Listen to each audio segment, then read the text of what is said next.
Good morning, students of 9th class. Today we are going to start with the chapter number 3, Rotation and Revolution. First of all, I'll tell you the movements of the Earth's surface. Now our Earth, it performs two types of movements. One is called rotation and the other one is called revolution. Rotation is the movement of the Earth on its own axis from west to east, and it happens in 24 hours. This movement causes day and night. Revolution is the movement of the earth around the sun. That is, the earth revolves around the sun. And this time period taken for one revolution is 365/4 days. That is 365 full days and 6 hours. Now first of all we will discuss the rotation. Rotation of the earth and alteration of day and night. As I told you that the earth rotation causes day and night. So the varying length of the day and night is directly related to the rotation of the earth's axis. Now this is the earth's surface.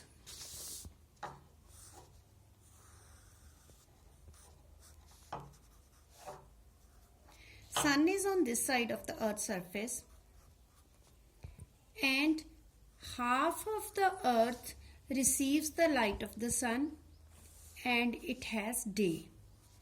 And this side of the earth which does not receive the light of the sun, it is having night time. This line, the imaginary line which divides the earth into two halves, one in the day side and one on the night side, this line is called circle of illumination. This line is called circle of illumination. While rotating a part of the earth facing the sun day, it is, and the other part has the night, the circle of illumination. Now what is the circle of illumination? Definition is clear from here. It is the imaginary line which shows the clear demarcation between the phenomena of day and night on the earth's surface. This line which separates the earth into two halves, one has day and the other half having night. This separation line, this is the imaginary line, it is called the circle of illumination. Now the period of rotation, as I told you, it is approximately 24 hours. Approximately 24 hours, but exactly it is 23 hours, 56 minutes and 4.09 seconds. This time period, 23 hours, 56 minutes and 4.09 seconds, this period is also termed as sidereal day, and it is determined by the stars. Now, the speed of the rotation has some effects. Speed of rotation means the time taken by the Earth's surface to rotate on its own axis. It has some speed, and what are the effects of that speed? This speed of rotation causes three effects. One is it causes the movement of the bodies on the Earth's surface like ocean currents, winds. They all are deflected towards their right in the northern hemisphere and towards their left in the southern hemisphere. This happens due to a force which is called Coriolis Force. This Coriolis Force is created due to the rotation of the Earth's surface. The law that the Earth's surface, the movement of the bodies on the Earth's surface, that is the winds as well as the ocean currents towards the right in the northern hemisphere and left in the southern hemisphere, this is a law which is called the Farrell's law. Now if the question comes, what is Farrell's law?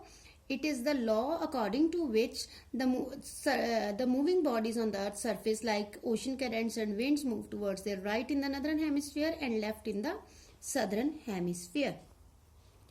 Then the cyclones and the anticyclones, they are also deflected in both the hemispheres, which cause the atmospheric changes on the Earth's surface. This is also due to the rotation speed of the rotation. So it affects the pressure belts also, the movement of the air on the Earth's surface. Now the effects of rotation on the Earth's surface. The major effect of the rotation of the Earth's surface is the day and night.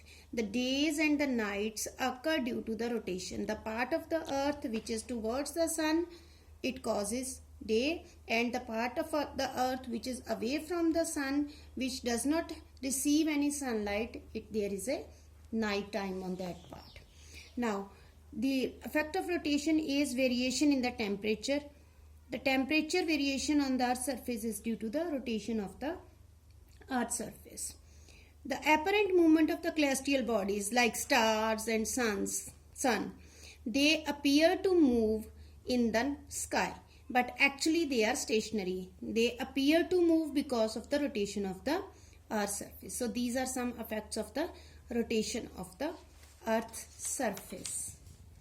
Now, Coriolis force, as I told you in the previous topic also, that it is the Coriolis force is caused due to the rotation of the Earth, and it causes the deflection towards the right in the northern hemisphere and towards the left in the southern hemisphere. Now, centrifugal force.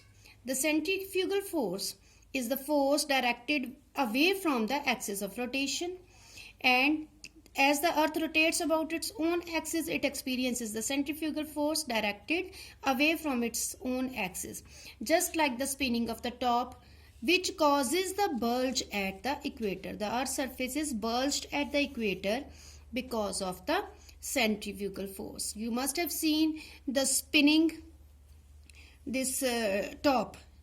You have seen the spinning top. When you spin it, it looks like from the center it is bulged out. So this causes the bulging of the equator. That is the centrifugal force. That is all about the rotation, and in our next video I will tell you about the revolution. Thank you very much.